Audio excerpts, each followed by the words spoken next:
Good morning. Today is Monday, August 2nd, 2021. Welcome to Column Hinge at Alpha Omega. We're located halfway between Death Valley and Las Vegas. Halfway between Joshua Tree and Area 51 in the Mojave Desert of the Southwest United States. Good morning, everyone, and welcome back. You have made it to the most unique live stream ritual presentation on the web, because this is the lost magic of Jesus. You see, what you're about to experience is a grand anthropological reconstruction experiment, reconstructing and reviving an ancient Christian ritual from earliest Christianity, recovered in Egypt by archaeologists in 1769 in two lost books of the Bible that claim to contain the secret magic teachings of Jesus to his apostles. I'm Reverend David Griffin. I'm Reverend Leslie McQuaid. And this is the Lost Magic of Jesus Revival.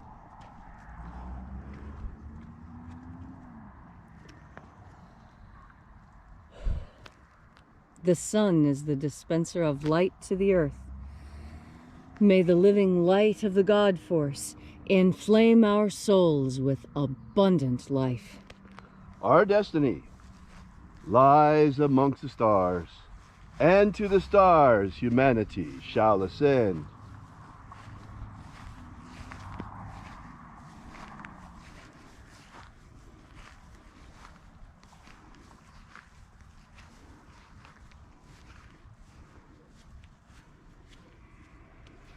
Take a nice deep breath and feel into your body. Breathe deeply. Feel each breath as it moves into you.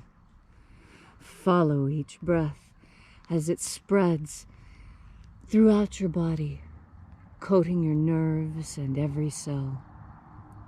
And as you are breathing deeply and feeling deeply into each and every part of yourself, visualize yourself as the tree of life, however it is you imagine that tree to be, and grow your branches up high into alpha sky. Drive your roots down deep into omega earth. I call on you in the east, alpha.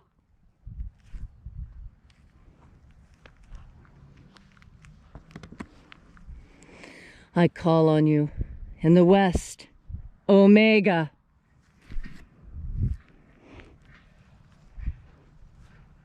I call on you in the north, alpha.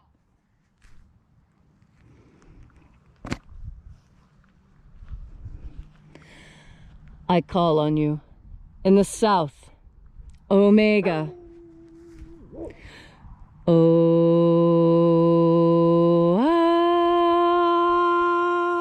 Alpha, at omega, the beginning and the end, and the path of the age between, sunrise and sunset, and the path of the sun between, birth and death, and the path of life between, alpha, omega.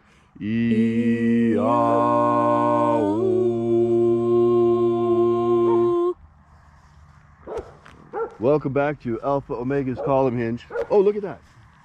Oh, see the donkey going by? There go the donkeys. Yeah. There they go. Oh, wow. And let us know. I hope you can see. Oh, yeah. Oh, he even stopped. He's so we gorgeous. Can see better. He even stops so we get a better look at him. Oh, they're so sweet. They are so wonderful, aren't they? Yes. And you say hi to him. And now he's behind the shed. He's hiding now. Yeah, he's camera shy. He's being shy. He doesn't like us seeing him. He's pretending he's invisible donkey. There he goes. Oh, there he is. Now he's on the other side of the shed. There he goes. See? Off into the desert. Off he goes into the desert.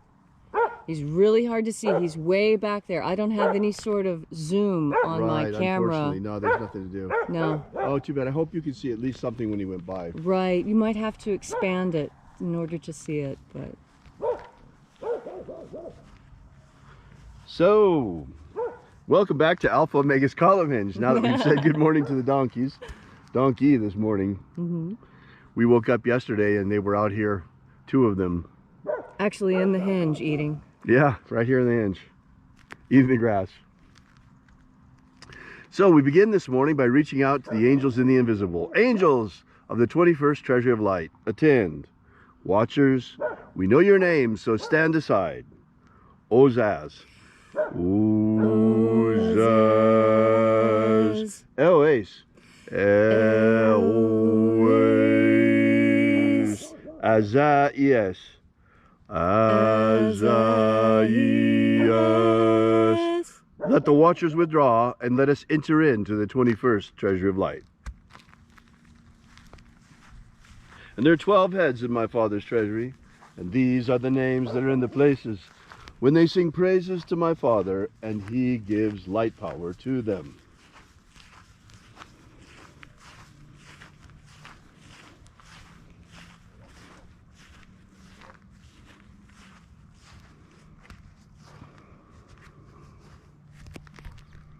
Zo zo ze'ai. Zo zo ze'ai.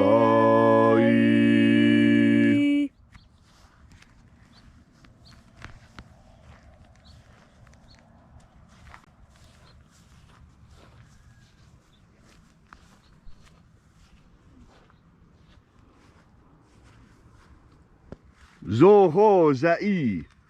Zo ho za'i.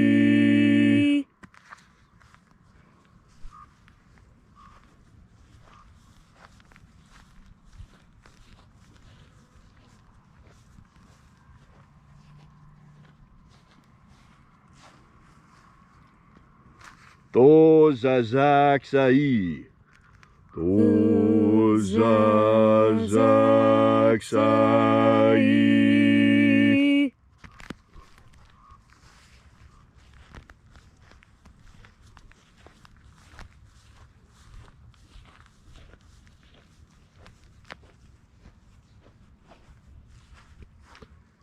Naoza e ai. Naoza e ai.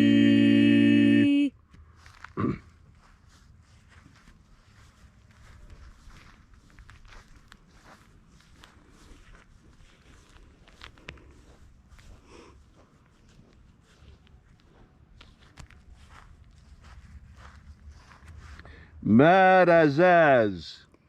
Marazaz.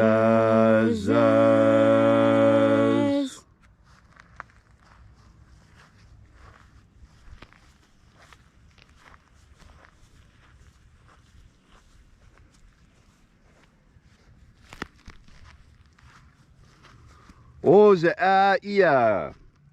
Ozaia.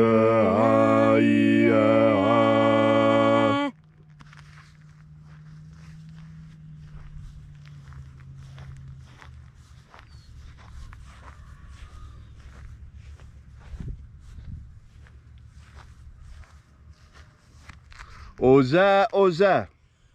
Oza, oza.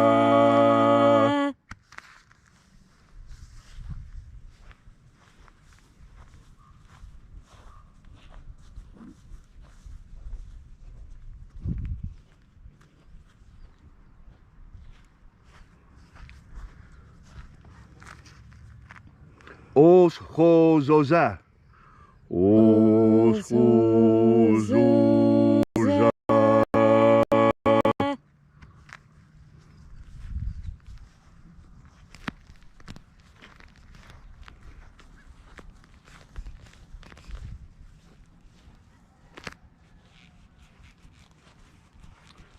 Azaiaos.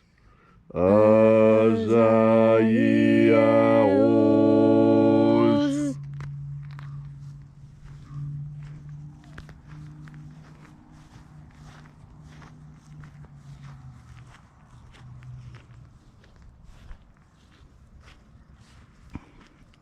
Naoza e ai. Naoza e ai.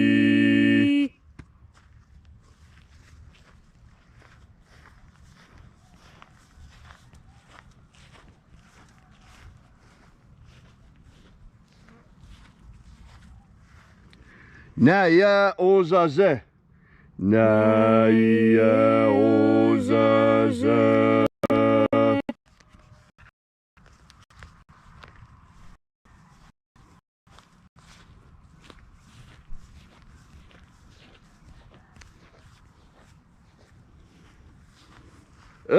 Nazaz. Nazaz.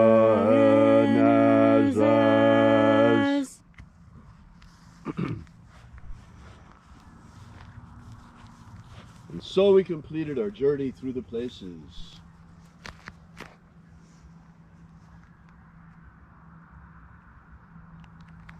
Invoking each of the 12 shining angels had in its proper place and proper rank, until at length we came into the place of the midst, the place of the center, the place of the Father of the treasure of light.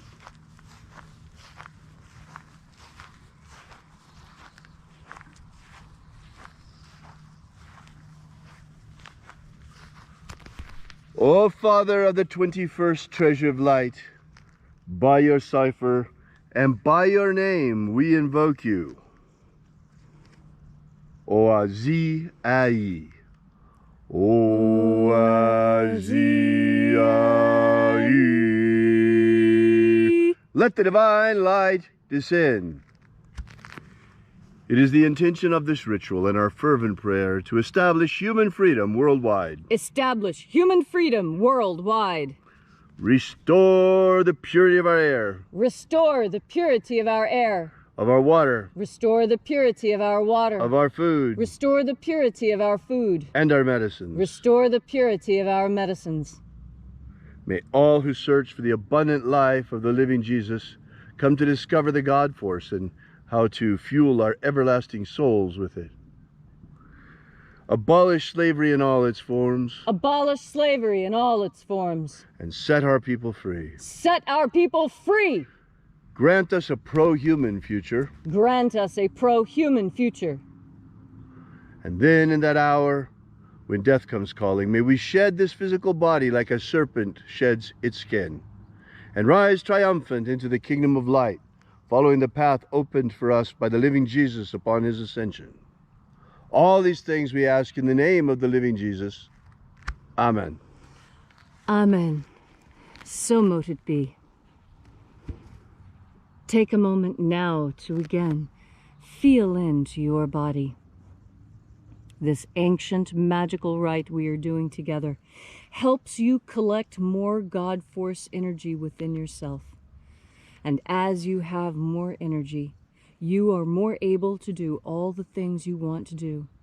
You are more able to heal yourself. You become a better teacher. You become a better mechanic. You become a better person. How is that possible? Well, it's possible because we are created by God. And when we take the time to nourish ourselves on the emanations of that same God, we become more healthy. It is a well-known fact among anthropologists and among doctors that those who have faith are more healthy than those who do not. And it doesn't really matter what that faith is in, whether that faith is in God or whether that faith is in hard science. What's important is the faith. And that is what I want to talk to you about now, is about faith. You know, I was reading Mark yesterday out of curiosity because you see, I was raised in a family where church was not fun. Now, how many of you can say that? That you were part of a family where going to church was a struggle, it wasn't fun. There was screaming and yelling and tears and fights every time.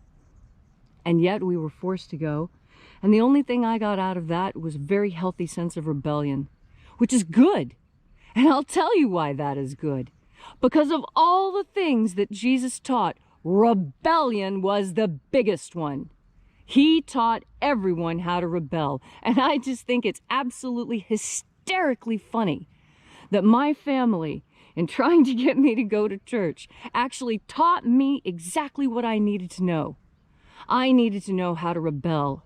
And that is one of the biggest messages that the Master brought us.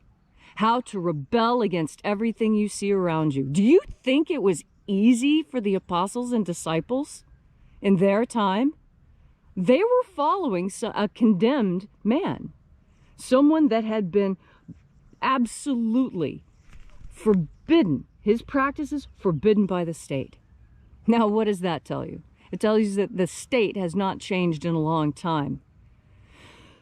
The government has always sought to keep its thumb on us in one way or another. And Jesus taught that that is absolutely not what his Father, our God, intended. We are to be free. We are to be happy. We are to enjoy and spread beauty and love on this earth. And how do you do that best? Well, in fact, you do it best by not being obedient. Obedience causes so much pain and suffering. But didn't I just say to be obedient to God? Oh, yes, I did. It is being obedient to man that causes problems, the governments that men create. This is what Jesus was rebelling against in his time. This is what we rebel against in our time. This is what we rebel against in all times. It is always a struggle for the faithful to remain so in this world. That's the challenge. Do you think a sword gets sharp and strong by being gentled? No. They take a sword and they plunge it in the fire and then throw it on an anvil and pound the living hell out of it and throw it in ice water and then back into the fire again. Because that's what makes a sword strong. That's what makes a sword flexible. That's what allows a sword to keep its razor sharp edge. And so when you find that life is a little bit difficult, remember you are being plunged into the fire. And then when life brings you sadness, remember you are being pounded on the anvil. And when the day doesn't go your way, remember you are being plunged into ice water. You, magnificent sword of God, watch how you are tempered by this life into your true strength. You will understand this. You will know how to put this message into action in your life. When you take in and concentrate and breathe through another deep breath of God force. Thank you, Leslie, for that beautiful and inspiring message this morning. If you'd like to know more about the Lost Magic of Jesus, be sure to drop by our website at alphaomega.church and download our free ebook, Was Jesus Secretly a Magician?, which gives you the 3 secret baptisms that Jesus used to baptize his disciples. This is the beginning of the Lost Magic of Jesus system. So we'll see you again tomorrow in the hour of sunrise. We'll be here with you and for you once again. And until then, as always, have faith and expect a miracle. And until we have the pleasure of each other's company again, may the God force run strong within you. And, as always, may your magics work better than expected.